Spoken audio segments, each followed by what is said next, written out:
ചോദിച്ചിരുന്നു പൂജ. നിങ്ങൾക്ക് എന്താ ചോദിക്കേണ്ടതെന്ന് വെച്ചാ ചോദിക്കേ.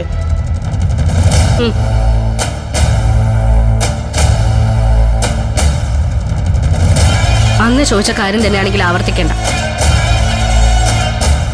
ഞാനും നിങ്ങളും തമ്മിൽ യാതൊരു ബന്ധവുമില്ല. അതിന് നമ്മൾ തമ്മിൽ ബന്ധമുണ്ടെന്ന് ഞാൻ പറഞ്ഞില്ലല്ലോ. പക്ഷേ നിന്റെ വയറ്റിൽ കിടക്കുന്ന കുഞ്ഞും ഞാനുമായിട്ട് ബന്ധമുണ്ട്.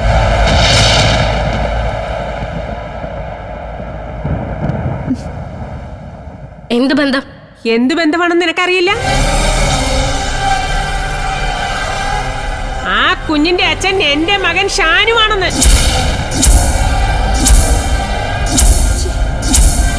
അത് തീരുമാനിക്കുന്നത് നിങ്ങളാണോ?